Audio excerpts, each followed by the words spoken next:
కొద్దిగా రా అన్న. పాపం వాళ్ళని డిస్టర్బ్ చేసినట్టు అయింది. పుష్ప రిలీజ్ డేట్ అందుకని బాగా గుర్తుంది. ఈ రోడ్స్ లోకి వచ్చినప్పుడు మాత్రం చాలా చాలా చాలా జాగ్రత్తగా ఉండాలి. So welcome to Alluri Sitaramaraju district and welcome to Araku. అడివినక్క చలి స్టార్ట్ అయిపోయిందిరా నాయన, ఉనికిపోతున్నాము. అది చూడండి, అసలు రచ్చ ఇక్కడ స్టార్ట్ అయింది. ఇంకా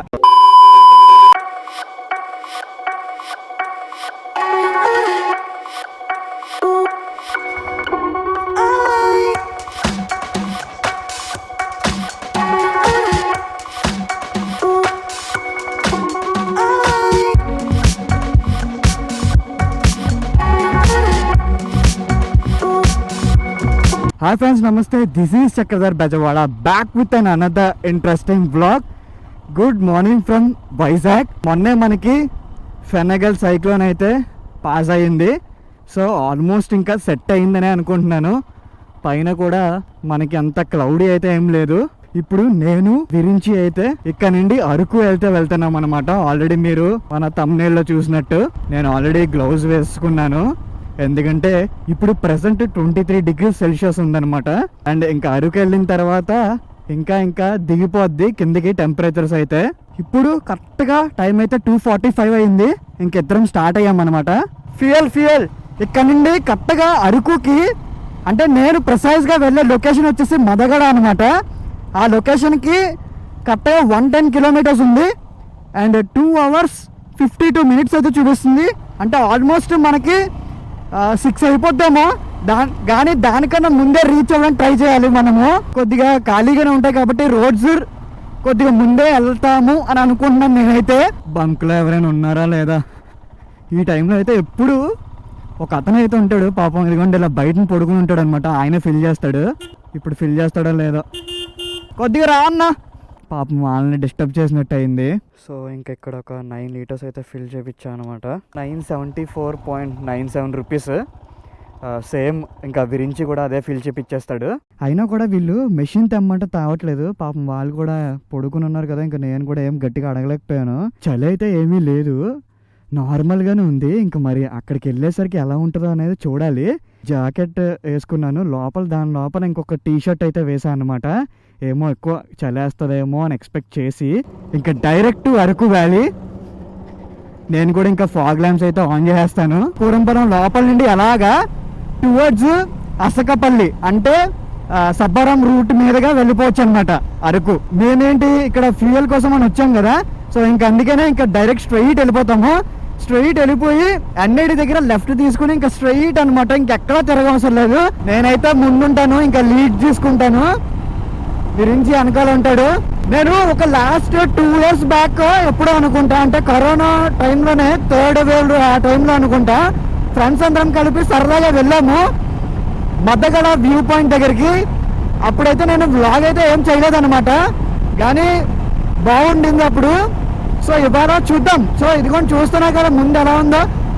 కొద్దిగా మంచి అయితే ఉంది అరకులో. ఇప్పుడు ప్రెసెంట్ అయితే ఇక్కడ 23 ఉంది కదా, అక్కడ 17 ఎంత ఉంది, అంటే 5 degrees తక్కువ ఉంది. మేబీ మేము వెళ్ళేసరికి క్లౌడ్ ఫార్మేషన్ అవన్నీ ఉంటే చాదబ్బా, మాకేం అవసరం లేదు ఇంత దూరం నుండి వెళ్తున్నందుకు. ఆల్మోస్ట్ ఒక 100 kilometers కదా, తక్కువేం కాదు. ఎవరైనా సరే మన ఛానల్ని ఇదే ఫస్ట్ టైం చూస్తున్నట్టు కనుక అయితే ఫస్ట్ సబ్స్క్రైబ్ చేసుకోండి. అండ్ వీడియో నచ్చినట్టయితే కంప్లీట్గా చూసి లైక్ చేయడం అయితే అస్సలు మర్చిపోవద్దు. ఇవాళ డేట్ వచ్చేసి 5th అనమాట. ఇవాళ పుష్ప రిలీజ్ డేట్ అందుకని బాగా గుర్తుంది. ఇవాళ థర్స్డే. ఇంకేమీ లేదు, ఇలా స్ట్రైట్ రోడ్ వెళ్ళిపోవడమే.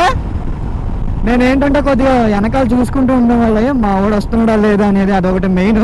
కొద్దిగా స్లోగా వస్తుంటాడు. ఇక్కడ ఎన్ఏడి జంక్షన్ దగ్గర డైవర్షన్ అయితే తీసుకున్నాను అనమాట, ఇలా లెఫ్ట్కి. ఇంకా ఇక్కడ నుండి మొత్తం స్ట్రైట్, ఇంకా ఎక్కడ తిరగవసరం లేదు. అరకు వెళ్ళేంత వరకు స్ట్రైటే. సో అందుకనే ఈ రూట్ చాలా మంది ప్రిఫర్ చేస్తారన్నమాట. అండ్ ప్లస్ ఇక్కడ గాజువాక అండ్ ఈ సిటీ వాళ్ళు కొంతమంది ఇటు సైడ్ నుండి వస్తూ ఉంటారు.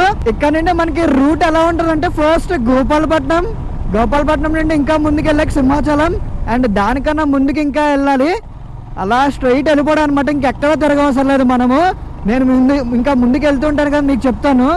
చలి ఇక్కడ ఏమి ఉండదబ్బా. నేను అనుకోవడం ఇంకా మనం అరకు సైడ్ వెళ్ళిపోయిన తర్వాత చలి అయితే స్టార్ట్ అవుద్దేమో అని అనుకుంటున్నాము. మెయిన్ ఈ సైక్లోన్ ఎఫెక్ట్ వల్ల నాకు తెలిసినంత వరకు కొద్దిగా చలి తగ్గి ఉండొచ్చు ఈ పాస్ట్ ఒక 3-4 days నుండి. నేను చెప్పాను కదా కూరంపాలెం నుండి ఒక దారి ఉందని, అలా వస్తే కనుక ఇటు వస్తాం అనమాట. ఇది పెందుర్తి జంక్షన్. ఇలా వచ్చి ఇలా లెఫ్ట్ తీసుకుంటాము, కానీ మనం ఏంటంటే ఇప్పుడు ఇలా స్ట్రైట్గా వచ్చాం, అంతే తేడా.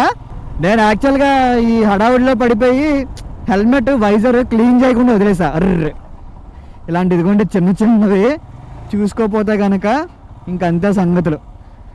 ఫ్రంట్ అందుకే రిమ్ బెండ్ అయిపోయింది. అది అదే ప్రాబ్లం ఇప్పుడు విరించికి కూడా. ఫ్రంట్ ఏం కనపడట్లేదు, ఇలాంటి గోతుల్లో దింపేస్తున్నాం అనమాట పాట్ హోల్స్లో.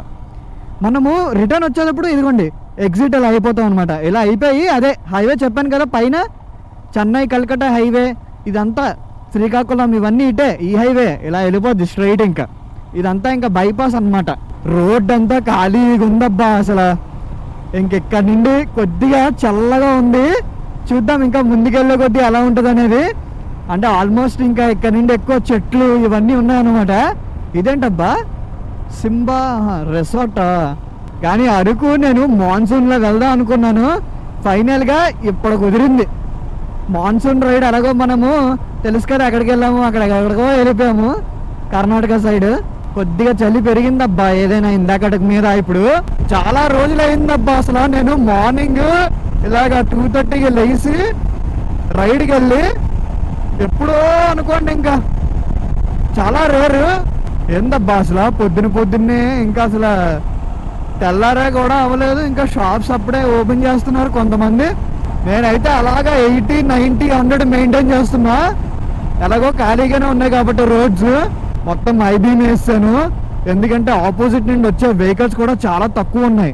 కొత్త వలస దగ్గర ఉన్నాం ఇప్పుడు ప్రెసెంట్, ఈస్టర్న్ ఘాట్స్ అన్నమాట ఇదంతా కూడా. ఈ రోడ్స్ లోకి వచ్చినప్పుడు మాత్రం చాలా చాలా చాలా జాగ్రత్తగా ఉండాలి. ముందు బైక్ అయితే ఫుల్ కండిషన్ లో ఉండాలి, అండ్ ఫుల్ ఫ్యూయల్ ఉండాలి, మెయింటెనెన్స్ తో ఉండాలన్నమాట. ఎందుకంటే చూసారు కదా ఇలాంటి అడ్వెంచర్స్ చేసినప్పుడు లేదా నైట్ రైడ్స్ చేసినప్పుడు నేను ఎప్పుడు చెప్తూనే ఉంటాను, రోడ్డు చూసారు కదా ఎలా ఉందో, ఎవ్వరు ఉండరు, నిర్మానుష్యంగా ఉంది. అండ్ లైట్స్ కూడా తక్కువే. ఇలాంటి చిన్న చిన్న విలేజెస్ వచ్చినప్పుడు తప్ప నార్మల్ గా అయితే ఈ రోడ్డు మొత్తం అసలు లైట్స్ కూడా ఉండవు అనమాట. కనీసం 2-3 గ్యాంగ్ ని తీసుకుని వస్తే ఇంకా బెటర్ సోలో రైడ్స్ కన్నా. ఇవేంటంటే సోలో రైడ్ చేయొచ్చు ఎప్పుడు కొద్దిగా మార్నింగ్ 5-6 ఆ టైం స్టార్ట్ చేస్తే పర్లేదు. ఇలాగ 2 o'clock 3 o'clock అంటే కొద్దిగా ఇబ్బంది, అది కూడా చూసుకోండి. ముందు మీకు అబ్జర్వ్ చేస్తున్నారా ఫాగ్ మెల్లిమెల్లిగా ఇంకా పెరుగుతుంది అనమాట వెళ్ళే కొద్దీ కూడా. అంతా మీకు చుట్టుపక్కల ఇక్కడ బయట ఇవన్నీ ఇలా కనపడుతున్నాయి buildings, left side and right side మొత్తం వెనక్కి పొలాలు, చల్లగా ఉంది. ఇంకా మేము దీనికోసమే వచ్చింది. అండ్ మన అఫీషియల్ గా వింటర్ సిరీస్ అయితే స్టార్ట్ అయిపోయింది. అబ్బా అసలు చూడండి కార్ అడవిలో ఉన్నట్టుంది, మొత్తం చుట్టూరు ఎంత చీకటి. అసలు ఇక్కడ కన్స్ట్రక్షన్ అవుతున్నాయి, సరైన లైటింగ్ లేకపోయినా కూడా ఇబ్బందే. ఎస్కోట్ అయితే వచ్చేసాము, ఇంకా ఇక్కడ నుండి 54 kilometers అయితే ఉంది, అండ్ 1 hour 30 minutes అయితే చూపిస్తుంది. మేము ఇంకా మెల్లిగా వెళ్తున్నాం అనమాట. మధ్యలో అసలు దారి కూడా సరిగ్గా క్లియర్ గా కనపడట్లేదు. ఇక్కడ ఒక HP పెట్రోల్ బంక్ ఉంటే పక్కన ఆగామన్నమాట ఒక 10-15 minutes అయితే. నాకు థంబ్నెయిల్ కావాలంటే ఆ థంబ్నెయిల్ అయితే తీసుకున్నాను. కొద్దిగా ఈ లాంగ్ వచ్చి ఎక్కువ రోజులు అవుతుంది కదా, నాకు ఎందుకో మరి లేకపోతే పొద్దున్నే లెగడం వల్ల నాకు ఈ మెడ నొప్పి అయితే వస్తుంది అనమాట లైట్గా. మధ్యలో ఎక్కువ చలిగా అనిపిస్తుంది, సడన్ గా ఒకసారి చలి లేనట్టు అనిపిస్తుంది. ఇప్పుడు మేము ఇక్కడ ఉన్నాము, అసలు చలి లేదు. జస్ట్ ఇందాక ఆగినప్పుడు ఇన్స్టాగ్రామ్ లో స్టేటస్ కూడా పెట్టాను. ఇప్పటివరకు ఎవరైనా మన ఇన్స్టాగ్రామ్ ఫాలో అవ్వకపోతే కనుక ఫాలో అయిపోండి, ప్రతి అప్డేట్ కూడా ఇస్తూ ఉంటాను నేను దానిలోనే. ఇక కనపడుతుంది కదా తాటిపూడి రిజర్వాయర్, ఇంకా అదేంటి విజయనగరం ఫోర్ట్, గురజాడ హౌసా సంథింగ్ ఏదో, ఇదంతా కూడా ఇటే. నేను తాటిపూడి రిజర్వాయర్ ఆల్రెడీ వెళ్ళాను అనమాట. నేను ఫస్ట్ బ్లాగింగ్ స్టార్ట్ చేసిన ఫస్ట్లో హోండా షైన్ బైక్ మీద ఒక్కడనే వచ్చాను అనమాట సోలో. అప్పుడు కూడా ఇదేందబ్బా అసలు నాకు అసలు నా లైటింగ్ అసలు మినిమం కనపట్లేదు, ఫాగ్ ల్యాంప్ వేయలేదు. అందుకా నేను ఇందాకటి నుండి 2-3 సార్లు ఇలాగే ఏంది అసలు అనుకుంటున్నాను. నా లైటింగ్ మినిమం ఫాగ్ ల్యాంప్స్ లేకపోతే అసలు నిల్లు అనమాట, అసలు ఏం కనపట్లేదు నాకు, రోడ్డే కనపట్లేదు. ముందుకు వెళ్ళిపోతున్నాను నేను. ఎవరైనా లాంగ్ నుండి వచ్చిన వాళ్ళు అంటే హైదరాబాద్ కొద్దిగా లాంగ్ నుండి వస్తారు కదా, రాజమండ్రి అటు సైడ్ నుండి వచ్చిన వాళ్ళు ఏం చేస్తారంటే డైరెక్ట్ ఇదంతా సర్క్యూట్ అనమాట. అరకు, పాడేరు, వంజాంగి, లంసింగ్ ఇవన్నీ ఒకసారి చేసేస్తారు. మనకేంటంటే ఇక్కడే ఉంటాం కాబట్టి మనకు ప్రాబ్లం లేదు. చెక్ పోస్ట్ ఉంటుంది అనమాట, మనల్ని ఆపరు. ఇలాంటి పెద్ద పెద్ద గూడ్స్ ని వాటిని ఆపుతారు, ఏం పట్టుకెళ్తున్నారు అనేది చెకింగ్ అయి చేసుకుంటారు. ఇలా చెక్ పోస్ట్లు ఆల్మోస్ట్ ఒక 3-4 అయితే ఉంటాయి. నేను ఇప్పుడు మీకు మ్యాప్స్ లో పెడతాను చూడండి. ఇంటి దగ్గర నుండి అరకు వచ్చే రూట్ ఇప్పటి వరకు అయితే సూపర్ ఉంది. అసలు రైడ్ మేము చాలా ఎంజాయ్ చేస్తున్నాం, చాలా కామ్ గా కూల్ గా. అడివినక్క కనపడింది. ఇదిగోండి ఇలాంటి అన్ని స్పాట్ చేస్తూ ఉంటాము ఇలాంటి అడవుల్లో తిరిగినప్పుడల్లా. అఫీషియల్ గా మనం అయితే ఇంకా హెవీ అడ్వెంచర్ కి రెడీ అవ్వాలి. ఇంకా ఇక్కడ నుండి the real adventure starts now. అంతే, ఇంకా ఇక్కడ నుండి ఇంకా ఫుల్ టర్న్స్ ట్విస్ట్ అదిరిపోతాయి అనుకోండి. ఇంకా ఘాట్ కూడా స్టార్ట్ అవుతుంది ఇంకొంచెంసేపట్లో. ఇదంతా మొత్తం ప్యూర్ గా నేను జరుగుతుంది మీకు అలా చెప్తున్నాను, కానీ యూ మస్ట్ ఫీల్ దిస్. అంతే, యాక్చువల్ గా మీరు ఎవరైనా సరే ఇలాగా సంక్రాంతి లోపు అరకు వస్తే కనుక మార్నింగ్ టైమ్స్ కానీ నైట్ కానీ వస్తే ఇలాగే ఉంటది. ఇంకా ఎక్కువ ఫాగ్ కూడా ఉండొచ్చు చెప్పాలంటే, ఇప్పుడు ఇంకా తక్కువ ఉన్నట్టు చెప్పాలి. మొన్న రీసెంట్ గా వైకుంఠగిరి టెంపుల్ దగ్గరికి అయితే వచ్చాం అనమాట. ఎవరైనా చూడకపోయి ఉంటే అది కూడా ఒకసారి చూడండి. అది ఇదిగోండి ఇక్కడే ఈ ప్లేస్ లో అనమాట. కాశీపట్నం సంథింగ్ ఏదో విలేజ్ ఉంటది, ఆ లోపలికి వెళ్ళాలి. అది కూడా కొండపైనే వైకుంఠగిరి టెంపుల్. 1 year 6 months బ్యాక్ నుండి ఈ టోల్ అయితే కట్టారనమాట. కార్ కి 40 రూపీస్, మినీ బస్ అయితే 60. ఇది చిలకల గడ్డ టోల్ ప్లాజా. బైక్స్ కి అయితే ఏమీ లేదనుకోండి, ఇంకా యాజ్ యూజువల్. అసలు భలే కట్టేశారు, ఇంక మంచిగా డబ్బులు వస్తాయి అనుకోండి. ఇంకా ఎందుకంటే టూరిస్టులు ఎంతమంది తిరుగుతారో అరకుకి. నేనైతే ఇదే ఫస్ట్ టైం ఈ టోల్ గేట్ దాటుకుని రావడం, అంటే ఇది కట్టిన తర్వాత. అఫీషియల్ గా మనం అయితే ఇంకా అరకు ఎంటర్ అయిపోయాం. So welcome to Alluri Sitaramaraju district and welcome to Araku. ఉంది 40 కిలోమీటర్స్ అరకు టౌన్ కి. కానీ నేను ముందుగా చెప్పేస్తున్నాను, వామ్మో అసలు ఏమీ కనపడట్లేదు ముందు, మామూలుగా లేదు, ఎవ్వరూ తిరగట్లేదు. మేమిద్దరమే వెళ్తున్నట్టుంది. వాళ్ళు అసలు చలిలోనే అలా పడుకున్నారు. నాకు తెలిసి వీళ్ళు ఏమైనా ఇక్కడ దగ్గరలో విలేజర్స్ అయ్యి ఉండొచ్చేమో. చూడండి మొత్తం ఈ గూడ్స్ అంతా వేసుకుని వెళ్తున్నారు. చలి స్టార్ట్ అయిపోయిందిరా నాయన, ఉనికిపోతున్నాము. ఇప్పుడు నేను కొండ పైకి ఎక్కుతున్నాను కదా, రైట్ సైడ్ అంతా చీకటిగా ఉంది. కానీ పొద్దున్న 6-7 ఆ టైంకి చూస్తే క్రేజీ ఉంటుంది. మార్నింగ్ సన్ రైజ్ టైంలో మొత్తం లోయ కదా కింద, భలే ఉంటుంది అనుకోండి. ఇంకా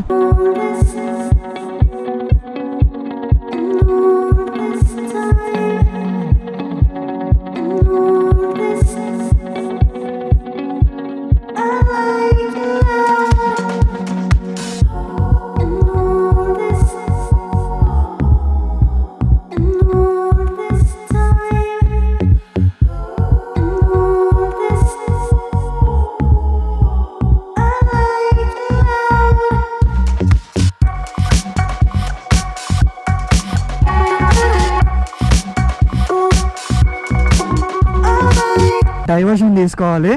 ఇదిగోండి ఈ రోడ్లోకి కరెక్ట్గా ఇక్కడ పక్కన ఒక చర్చ్ లాగా ఉంటుంది అనమాట. అక్కడ వరకు కూడా వెళ్ళవసరం లేదు, ఆ పక్కనే మనం ఇక్కడ డైవర్షన్ తీసేసుకుంటున్నాము. కరెక్ట్గా ఇప్పుడు మనం డైవర్షన్ తీసుకున్నాం కదా, ఇక్కడ నుండి అరకు టౌన్ లోపలికి ఆల్మోస్ట్ 10 కిలోమీటర్స్ ఉంటుంది అనమాట.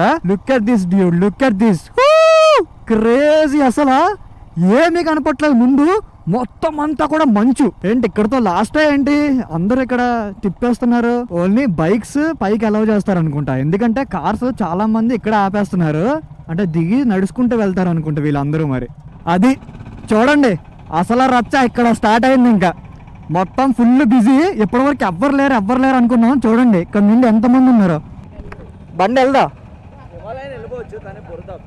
చాలా బురద ఉందా, జారిపోతుంది ఏంటి? అవునా, కష్టమేనా? అస్సలు అలవా రే, బైక్స్ జారిపోతున్నాయి అంట. ఓన్లీ ఆటోస్ మాత్రమే వెళ్తున్నాయి అనమాట పైకి, అవి కూడా చాలా జారిపోయి కిందకి వచ్చేస్తున్నాయి. సో అది ప్రాబ్లం లాగే ఉంది. సో అందుకనే ఆటోలు ఒక్కొక్కటి వెళ్తున్నాయి అనమాట పైకి. అలాగే అంటారు రా, వెళ్ళిపోద్దురా ఆటోల్లో తీసుకెళ్దామని ప్లాన్, అందుకే వాళ్ళు వెళ్దంటారు. మన హిమాలయన్ ఈజీగా ఎక్కేస్తుంది. మనం పెద్ద పెద్ద గవి బెట్టాలో ఎక్కించాము కర్ణాటకలో. ఇదంతా ఈ ఆటో వాళ్ళు ఏంటంటే కావాలని అంటారు అనమాట, బండి ఎక్కదు అని. ఎందుకంటే వీళ్ళు ఎక్కించుకుని వెళ్తే వాళ్ళకి డబ్బులు వస్తాయి కదా. సో మెయిన్ అది రీజన్. ఆటో ఎక్కుతున్నప్పుడు బండి ఎందుకు ఎక్కడ అడ్వెంచర్ బండి చాలా పెద్ద అడ్వెంచర్ అయింది అనుకోండి ఇవాళ. మరి మామూలుగా కాదు. స్కూటీ ఎక్కువ కానీ మాలాంటి బళ్ళు 400cc బళ్ళు ఈజీగా ఎక్కేస్తాయి. నోట్లో నుండి ఇలా అంటుంటే మొత్తం పొగరు వస్తుంది. చూసారు కదా మొత్తం వీళ్ళందరూ కూడా ఇంకా అక్కడికే అనమాట. చాలామంది అమ్ముకునే వాళ్ళు అండ్ ఇక్కడ కొద్ది ఈవెంట్స్ అవి జరుగుతుంటాయి వాళ్ళందరూ కూడా వస్తారు పైకి. మొన్న నేను బైక్ ఫ్రంట్ టైర్ కూడా వేపించాను కదా. సో నాకు ఇంక ప్రాబ్లం ఏమి ఉండదు. అదే నాది ఫ్రంట్ టైర్ సరిగ్గా లేకపోయి ఉంటే నేను కూడా పైకి వచ్చేవాడిని కాదేమో, అక్కడే వదిలేసేవాడిని. So finally we reach to Modagada view point. Bikes చాలా తక్కువ వచ్చాయి, ఎక్కువ ఆటోసే పైకి తీసుకొచ్చి జనాలను వదిలేస్తున్నాయి అనమాట. చూసారు కదా అలా ఉంది అసలు లొకేషన్. నెక్స్ట్ లెవెల్, మామూలుగా లేదు. మొత్తం అంతా ఇంకా అసలు ఫుల్ ఫాగ్. ఎటు చూసినా కూడా. సన్ రైజ్ అయితే ఇంకా స్టార్ట్ అవ్వలేదు. సన్ రైజ్ అయ్యేంత వరకు కూడా ఇక్కడే ఉంటాను నేను. This is Modagada view point and welcome to Araku. Cars కూడా వచ్చాయి అబ్బా కొన్ని. కావాలని అనుకుంటా ఆటో వాళ్ళు వెళ్ళదు అని చెప్పేస్తున్నారు.